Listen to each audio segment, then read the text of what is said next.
Fourth, be brave enough. And it takes bravery.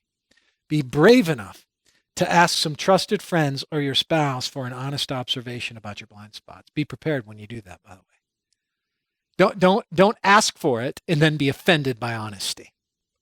Don't ask for it and then resent the fact that they answer the question.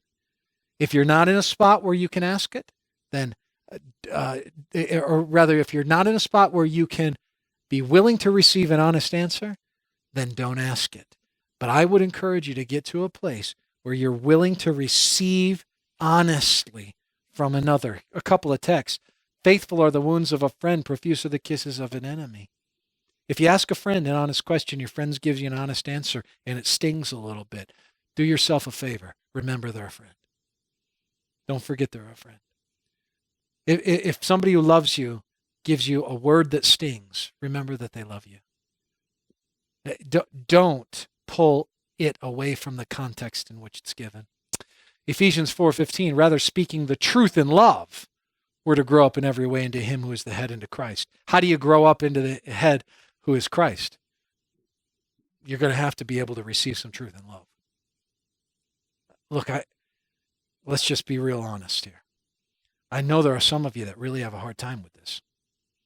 Some of you have a hard time with people like you hear them speak and they love you, but you immediately divorce it from their love.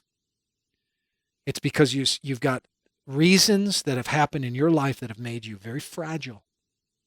And in that fragility, you're not willing to hear people, and so you demonize people who speak honestly out of a loving heart for you. You've got a blind spot. You've got a blind spot. You've got to look. You've got to be willing for your sake and the sake of people around you in your own life. It's interesting to me. I want a little side comment. Paul, in Galatians 4:16, he senses that the Galatians have a blind spot like this. And so he says to them, have I then become your enemy by telling you the truth? He's speaking hard words to them. And he senses that it's bringing out a resistance, even an animosity, a bit of resentment. And he says, what happened? Is now our relationship recalibrated because I was honest with you? Now listen, you owe it to people to be honest in a kind way. You owe it to people to be honest in a way that's respectful. You don't go dropping truth bombs, okay? It's truth in love. Truth in love, which means it's texturized, it's peppered, it has the right adverbs.